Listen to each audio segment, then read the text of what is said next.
Santos Americanos.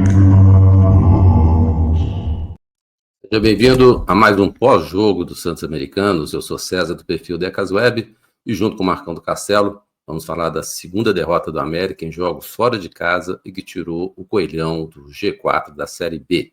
Você já sabe que durante a Série B, sempre que o América jogar no sábado ou domingo, nós vamos ter o nosso pós-jogo, um episódio mais curto, às vezes comigo e com o Marcão, às vezes só comigo ou só com o Marcão, mas sempre analisando o resultado da partida após a sua conclusão. Vamos começar apresentando o comentário do Marcão sobre essa derrota do América por 3-0 contra o Avaí. Fala, Marcão. Fala, pessoal, Marcão do Castelo, do podcast Santos Americanos, e mais uma vez, eu sabia que não ia ser fácil. Sabia. Aliás, não só eu, como toda a torcida do América, sabia que não ia ser fácil o jogo na ressacada.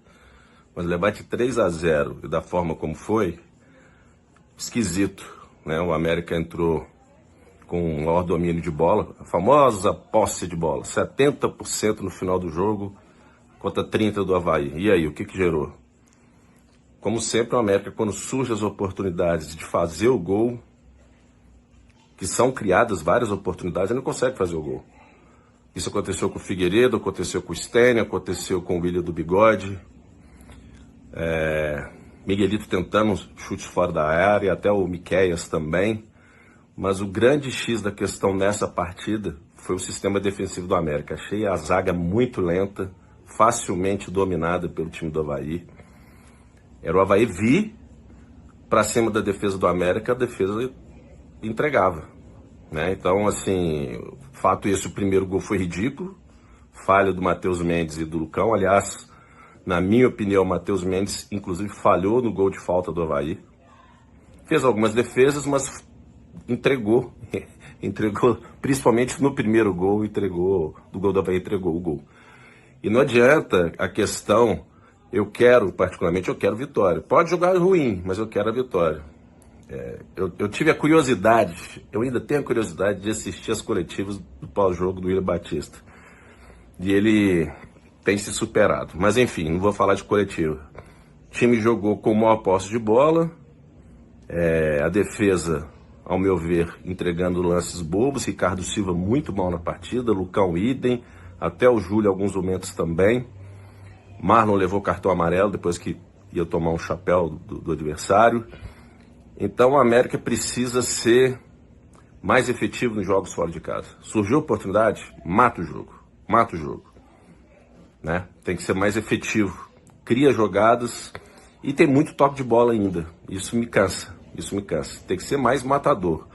Quantos jogos o América não ganha fora de casa? Se quer pensar em subir para a Série A, tem que mudar. Tem que reagir. O próximo jogo é contra o Operário e tem que vir a vitória.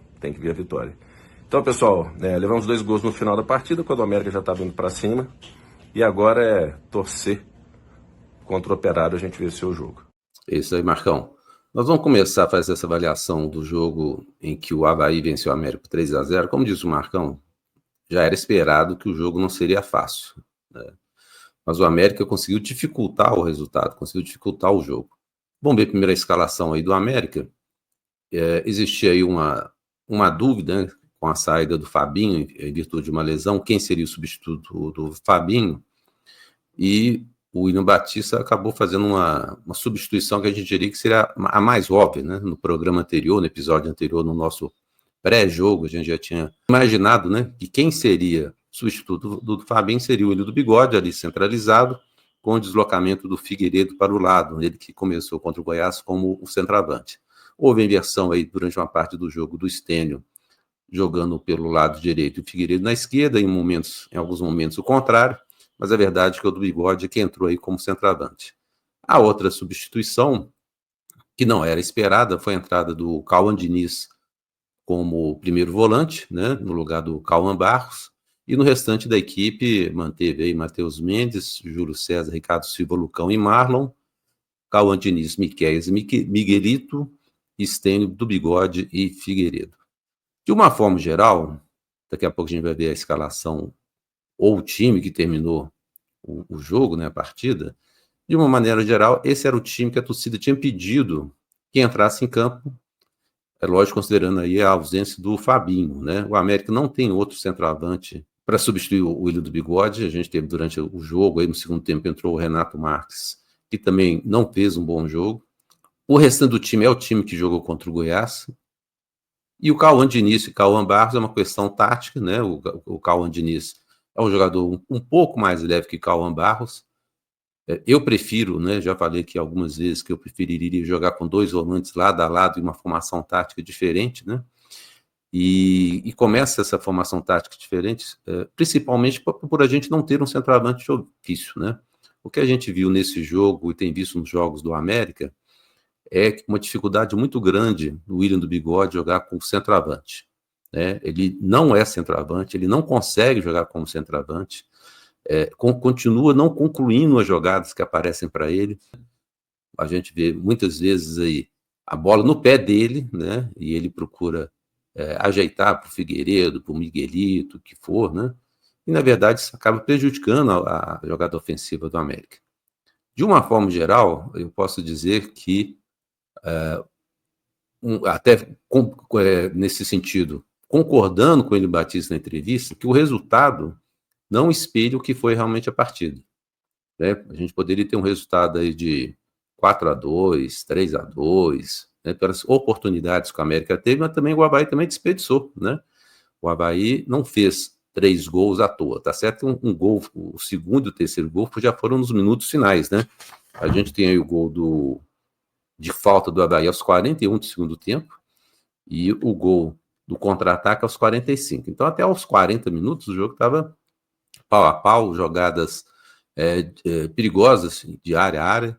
Inclusive, o América, para mim, né, com problema de formação tática errada, né? Nós tivemos a jogada de contra-ataque, igual um gol que o Aleph Manga perdeu no segundo tempo, cara a cara com o Matheus Mendes, né? Isso foi aos 24 minutos do segundo tempo, né? A defesa do América estava toda aberta, né? E a gente viu nesse jogo aí, foi potencializado os erros que o América já tinha apresentado contra o Remo, já tinha apresentado contra o Botafogo de São Paulo, mesmo jogando em casa, que é uma defesa lenta, né? Lucão e Ricardo Silva, embora em algumas partidas aí tenham conseguido se recuperar em lances semelhantes, nesse jogo contra o Avaí a gente viu uma defesa muito lenta e o Avaí, por isso, né, por ter atacantes mais rápidos, né, e melhores que o do Botafogo São Paulo, foi lá e fez o terceiro gol. O time que terminou no segundo tempo, é isso que a gente vai mostrar agora aí, ó. No final, a América entrou com o Mariano no lado direito, no lugar do Júlio César, Cauã Barros entrou no lugar do Cauã Diniz. Cauã Diniz tinha recebido um cartão amarelo ainda no primeiro tempo, assim como o Ricardo Silva. Ricardo Silva levou um cartão amarelo com 15 minutos, o Marlon levou um cartão amarelo com 29, né, o chapéu aí que ele não quis levar, ele levou um cartão amarelo bobo, e o Cauã Diniz um cartão amarelo aos 34. Esses cartões aí, né, podem custar caro aí para o América aí, principalmente do Marlon, né? Que não tinha necessidade, não era uma jogada perigosa. Depois entraram aí o Benítez, entrou o Elizari, entrou o Renato Marques, mas isso depois de um momento que o América já tinha tido boas oportunidades no segundo tempo, quando o América chegou a pressionar e perdeu gols incríveis, né? O América perdeu gols incríveis. Aos 10 minutos ele perdeu um gol. O Figueiredo perdeu um gol cara a cara com o goleiro do Avaí, que é um bom goleiro, né? O Igor Bom. Mas o Igor Bom, inclusive na transmissão da televisão, estava informando que era, se não me engano, o segundo jogo do ano, né? Então, um goleiro que, mesmo com treinamento, devia estar aí com um pouco fora de ritmo, mesmo assim, o Figueiredo perdeu um gol aos 10 minutos. E aos 12 do segundo tempo, né, teve uma perda de gol também do Bigode, cara a cara com o Igor Bom. O Stênio depois tentou chutar, uma pressão dentro da grande área do Avaí, e o América não conseguiu reverter em gol. Esse tipo de jogadas, né, que vai criando esse estresse, né, porque o time bate, tenta e não consegue fazer o gol. E muitas vezes não é só o goleiro, né? O América tem essa síndrome de goleiros adversários bons já há algum tempo, né? E, na verdade, é um erro aí de finalização dos vários atacantes que o América já teve ao longo desse tempo aí, e Esse jogo mostrou claramente que a América precisa de um 9, né? Um jogador mais matador, né? O William do Bigode está mostrando que não é centroavante, não é 9, né? Nessa formação tática do William Batista, ele não vai funcionar desse jeito, é o que tudo indica, né? Ele deveria, no caso, eu acho que ter alguém mais próximo a ele, não só os extremos, né? Precisaria ter um jogador para jogar ao lado dele, porque é o jeito que ele joga, né? Com tabelando, né? Encaixando jogadas com um outro centroavante, o que for. E nesse caso aí, eu até pensei que no segundo tempo, o William Batista poderia ter colocado ou o Miguelito mais próximo do Ilho do Bigode, ou o próprio Benítez, né? Que entrou no segundo tempo. Em atuações individuais, né? A gente já falou aí, né, o gol do primeiro gol do Avaí foi ridículo, né? Essa nova formação aí que os técnicos têm adotado, os técnicos, vou chamar de técnicos modernos, né? Saída de bola com o goleiro saindo até o meio de campo, goleiro saindo da área, goleiro participando do início da jogada para criar uma que eles chamam de criar uma maioria, vamos dizer assim, né? Na saída de bola contra os atacantes adversários, né? Então você tem um zagueiro de um lado, outro zagueiro do outro, mais o goleiro, mais os dois laterais, contra 2 ou 3 atacantes que estejam fazendo pressão. Então é uma forma de atrair o adversário e você ter quando você manda essa bola para frente, você ter maioria no meio de campo para frente, né? Mas dessa vez não funcionou, né? Esse dinismo, né? Principalmente o Fernando Diniz ficou muito famoso com esse tipo de saída de bola. Fluminense e outras equipes com que ele dirigiu levaram muitos gols dessa forma, né? Saída errada de bola, porque na pressão do adversário, eventualmente, essa pressão do adversário vai funcionar, vai roubar a bola ou vai dificultar o passe. E o primeiro gol do Avaí foi isso, né? O Matheus Mendes mandou uma bola muito, muito pressionada para o Lucão. O Lucão errou, né? Tentou jogar a bola para o meio, né? Onde é que estava o Cauã Diniz. O Cauã Diniz não chegou a tempo e a jogada continuou errada, né? Porque na hora que o Cauã Diniz perde a bola, ele não acompanha o Aleph Manga, né? A bola não chega até ele, não acompanha o Aleph Manga para fazer o combate dentro da área, né? E aí ele faz o gol tranquilo, né? Uma falha coletiva, Matheus Mendes, Lucão e Cauã Diniz. Cabe dizer que esse jogo talvez tenha sido o pior jogo do Lucão, né? O Lucão tem aí 1 ano, teve contrato renovado agora, juntamente com o Marlon, o jogador que mais partidas fez pelo América esse ano, cada um fez 18 partidas, e ele participou das 18 como titular, leva pouquíssimos cartões amarelos, né? Dá para ver, né, que em 18 jogos ele não foi suspenso em nenhum, né? Então participou de todos, porque não levou cartão amarelo, mas o Lucão muito mal nessa partida, muito lento.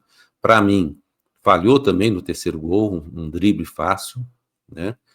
E tanto ele quanto o Ricardo Silva até um pouco menos, mas o Ricardo Silva também teve jogadas que o Avaí veio em peso em cima dele, ele não conseguiu acompanhar, né, na corrida. Então, o América carece de ter um zagueiro um pouco mais rápido, né?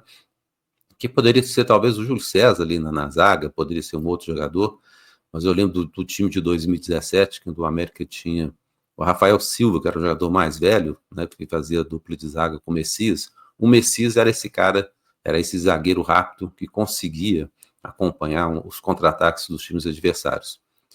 É importante dizer também, né, principalmente na segunda metade do segundo tempo, quando o América foi para cima do Avaí, o América abusou de deixar, de mandar os zagueiros para dentro da área, e aí, nessa jogada que eu comentei com o Aleph Manga, perdeu o gol cara a cara com o Matheus Mendes, não tinha nenhum jogador do América na sobra, estava todo mundo ali na região da grande área do Avaí, e o Aleph Manga pegou uma bola sozinho, estava tão fácil que ele perdeu o gol, né? Várias vezes a gente viu, ou o Stênio, né, com o jogador da sobra, né, e depois desse lance nós tivemos o Mariano fazendo de jogador da sobra, mas nessa jogada específica não tinha ninguém, né, e sempre precisa ter. Eu lembro aí que algum tempo atrás esse jogador de sobra do ano passado, por exemplo, era o Juninho. Todo o time subia ali cobrando escanteio, os zagueiros e tal, o jogador que ficava mais ou menos ali na região do meio de campo ali era o Juninho. Os laterais, Marlon e Júlio César, também fizeram uma partida relativamente apagada, né? Não posso dizer que chegaram a comprometer, né? Mas ficou claro aí do time do Santa Catarina, né? Que as jogadas eram pelo lado do Marlon, né? O Avaí tem um ataque, não só o ataque, né, mas a defesa também, de jogadores muito altos, né? E por várias vezes, né, as jogadas foram nas costas do Marlon. O Júlio César ainda conseguiu conter melhor essas jogadas pelo lado dele. No meio de campo, né, o Cauã Diniz, eu gosto do Cauã Diniz, mas faz muita falta, né? A gente percebe que embora seja até um tipo de jogador que a gente prefira ter um jogador que faz falta ali na região do meio de campo, do que o meio de campo que nós tínhamos no ano passado com Juninho e Alê, que raramente a gente fazia alguma falta impedida, né, que a jogada se evoluísse para o campo defensivo do América, mas o Cauã Diniz, às vezes, ele faz falta, vai fazendo faltas seguidas, né, ele precisa controlar um pouco mais isso, levou um cartão amarelo, como eu disse, ainda no primeiro tempo, com 34 minutos, e por prevenção, o William Batista tirou, colocou o Cauã Barros no segundo tempo, que o Cauã Barros entrou com 3 minutos, recebeu também o seu cartão amarelo. Miqueias, parece que foi o jogador, né, que deu o primeiro chute do América, foi o chute com 8 minutos, né? Foi um chute do Miqueias de fora da área. Tem tentado ser um jogador mais ofensivo, deu outros chutes perigosos também, deu um chute no segundo tempo, se não me engano, também. Tem evoluído, né? Mas me parece que sentiu falta do Fabinho, né? Me parece que ele estava mais entrosado aí, e esses chutes dele foram jogados mais de fora da área, sem jogadas combinadas, como ele vinha fazendo com o Fabinho, aí fez contra o Amazonas, fez contra o Goiás, que os dois ali estavam combinando. O Miguelito não fez um bom primeiro tempo, acho que ficou faltando aí um pouco mais de futebol. No segundo tempo começou a comandar, né, ali o meio de campo do América, deu velocidade. Entendo que o segundo tempo do América foi até melhor do que o primeiro tempo, né? O primeiro tempo o América teve mais de 60% de posse de bola, e daqui a pouco a gente vai falar das estatísticas, né? Mas o Miguelito me pareceu melhor no segundo tempo. Figueiredo e Stênio não repetiram as boas partidas que fizeram recentemente, prendendo excessivamente a bola, e o Bigode, como eu já comentei, sem cacuete nenhum para ser um centroavante. Impressionante que do Bigode, ele perdeu, né? Sem falar do gol que ele perdeu, né? Mas assim, não sei o que está acontecendo, porque mesmo não sendo centroavante, ele tinha um poder de finalização melhor do que ele está tendo no América. Aí nesse time do segundo tempo aí, a gente teve as entradas do Elizari, Benítez, Mariano, Renato Marques, né? E o Cauã Barros. Cauã Barros entrou logo no início do segundo tempo, já levou o cartão amarelo. O Benítez entrou com 19 minutos do segundo tempo, né? Entrou o jogador do Bigode. E aí o William Batista jogou, né? Colocou o Figueiredo para ser o centroavante, uma situação semelhante que ele fez isso contra o Goiás. Mas não funcionou muito, né? Tanto não funcionou que ele depois colocou o Elizari no lugar do Miqueias e colocou o Mariano no lugar do Júlio César, né? E mais à frente, com 34 do segundo tempo, ele colocou o Renato Marques no lugar do Stênio. Achei, né, que o melhor momento do América, né, foi até os 20 minutos do segundo tempo. Depois o América, com essas mudanças, ele não conseguiu se encaixar, né? Mesmo aí o Miguelito sendo deslocado para um lado, o Figueiredo para o outro e tal. O Benítez e o Elizari, eu achei que entraram meio perdidos no jogo, né? O Elizari, inclusive, levou o cartão amarelo também, né? Eu sempre comento que o Elizari não tem complexidade física, né? Para ser aquele jogador de combate no meio de campo, igual o Cauã Barros, como é o próprio Miqueias, embora seja lento, o Cauã Diniz, né? E o Elizari acabou levando um cartão amarelo também. Vamos ver aqui as estatísticas desse jogo, né? Entre América e Avaí. Nós tivemos aí uma posse de bola de 70% do América, fato que já se repetiu no jogo contra o Remo, na derrota contra o Remo. Nós tivemos um total de chutes de 16 do América contra 14 do Avaí. Temos aí chutes no gol 5-7 a favor do Avaí, né? Quer dizer, mesmo com o América tendo um grande volume de jogo, o Avaí ainda chutou mais ao gol do que o América. Chances perigosas criadas. Por esse scout que é do 365 score, ele disse que é apenas uma do Avaí, não achei. Escanteios, o América teve 12 escanteios contra 5 do Avaí.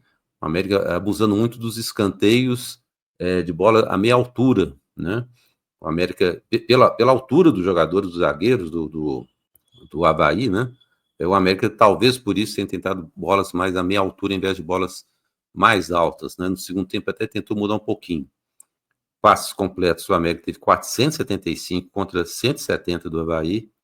O América atacou 83 vezes contra 35 do Avaí. Isso demonstra, né, que o time do Avaí foi muito mais efetivo que o time do América, né?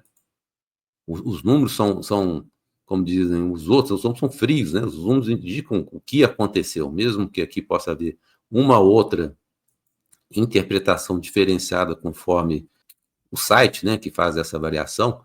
Isso mostra que o América foi bem menos efetivo que o Avaí e, mais uma vez, semelhante ao que aconteceu no jogo contra o Remo, o América ficou muito tempo com a bola, né, mas não soube converter esse tempo, esse domínio, né, em gol, né? O Avaí 3 gols, né? O placar ficou elástico para o que foi a partida, né? Mesmo com os erros do América, né? O placar foi exagerado, né? 2 gols já no finalzinho do jogo, mas o América, pelo fato de estar perdendo aí por 1-0 até os 41 do segundo tempo, ele foi todo para cima, tentou abafar o Avaí e acabou cometendo falhas, né? De marcação. O lance do terceiro gol, se não me engano, o América estava todo na frente, o Figueiredo errou um passe para dentro da grande área, gerou o contra-ataque. O América se complica um pouquinho na tabela, mas a gente sabe que está muito cedo, né? Porque nós estamos apenas na quinta rodada, né? Então ainda tem muito campeonato pela frente, né? Tem muito jogo pela frente, tem muita rodada aí. Mas era a chance, né, do América ter assumido a liderança e agora, com o desenrolar da rodada, né, tendo perdido esse jogo para um saldo de gols grande, né, ele já caiu para a sexta posição, mas tem chance de perder mais posições em virtude aí dos jogos deste domingo. Sobre a entrevista aí do William Batista, né, que o Marcão comentou, mais uma entrevista infeliz do William Batista, né? A gente tem que concordar com ele, como já disse, que o resultado da partida não reflete o que foi o jogo, né? A gente teve um jogo muito mais parelho do que foi o resultado, né? 3-0 foi exagerado, né? A gente viu os dados estatísticos, o scout do jogo, que foi um jogo relativamente equilibrado em chances de gol. Em posse de bola, não, né? A gente já tinha adiantado aí que o Jair Ventura é um treinador que sabe armar uma defesa bem fechada, né? E que seria um jogo difícil. E quando o Avaí fez 1-0, especialmente com a falha da defesa do América, o Jair Ventura fez uma linha de 5 ali, fechou a área do Avaí. Era complicado entrar na área de defesa do Avaí. E o Jair Ventura atraiu o time do América para o ataque, abrindo brecha na nossa defesa, né? O meio de campo não teve bem, defesa não teve bem, né? E acabou fazendo esse resultado de 3-0. Sobre a entrevista do William Batista, voltando, né? Me pareceu assim que, primeiro, uma coisa assim, o William está muito preocupado com a imprensa, né? Está muito preocupado com a mídia, está muito preocupado em pedir que ajudem o América, né? O William tem que lembrar que ele está numa competição com outros 19 times. Ninguém vai ajudar o América, a não ser a própria torcida. A imprensa não tem obrigação de ajudar ao William Batista. Eu também achei, comentei no episódio deste sábado, que a reportagem comparando o prêmio da ganhadora do BBB com o tanto que o América arrecadou foi ridícula. Também achei ridículo. Mas não é necessário um técnico de futebol numa coletiva pós-jogo, depois de ter perdido de 3-0, ele vai fazer esse tipo de comentário, né? Nessa partida especificamente aí, do América e Avaí, nem a Itatiaia mandou repórter para o jogo da América, cobertura local. Todo mundo transmitindo de estúdio, né? Então, esse tipo de posicionamento do William Batista não ajuda em nada. Não ajuda em nada. Alguém do marketing, alguém da área precisa falar com assessoria de imprensa, né? Precisa falar com ele. Foca no jogo. Foca no resultado do jogo, né? Não adianta ficar pedindo esse tipo de precisa ajudar o América. Não, quem ajuda o América são os próprios jogadores da América vencendo o jogo dentro ou fora de casa. É isso que vai ajudar o América. São os resultados. Não adianta a imprensa enaltecer, omitir ou qualquer outra coisa, que isso não vai ajudar, não. Tem que refletir dentro de campo, são os resultados. Pensa por 3-0, a imprensa vai falar que a América ganha de 3-0, 4-0, o que for, né? o William Batista precisa se preocupar um pouco mais, né, desse assunto de imprensa, né? Ele está lendo muito, está muito preocupado com o jornal, fazendo comentários no jornal, que eu falo portal, né? É muito preocupado com a audiência do portal. Gente, para com isso. William, foca no seu trabalho, que é isso que a gente espera. E, para mim, né, nesse jogo especificamente, ficou provado que falta um pouco de casca, né, para o William Batista de Série B. Ele está conhecendo a Série B agora, falar que o time adversário contou com a torcida, né, vai contar, né, vai ter jogos aí, nesse jogo contra o foram 7 mil pessoas, né, torcedores, né, no jogo contra o Remo foram mais de 20 mil, vai ter jogos aí que vai ter muita gente, vai ter jogo que vai ter menos torcedores, né, o negócio é de arrumar o time para qualquer tipo de campo, qualquer tipo de gramado, com qualquer quantidade de público, né? Esse é o trabalho do William Batista, e identificar onde o time está falhando.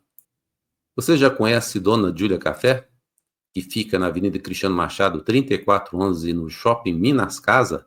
Lá você pode escolher entre saborear um delicioso cappuccino ou um expresso, café gelado, café coado na hora, acompanhado de pão de queijo recheado, broa de fubá com parmesão, pão na chapa, bolo de milho, entre tantas opções.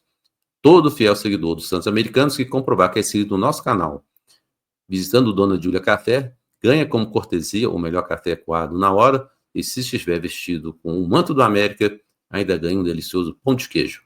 Então não se esqueça de se inscrever no nosso canal, vista o manto americano, e conheça a melhor cafeteria de BH, Dona Júlia Café. Bom, por hoje é só. Na semana que vem estamos de volta com os Santos Americanos no sábado, com o programa ao vivo. Abraços a todos e até o próximo episódio. Santos Americanos.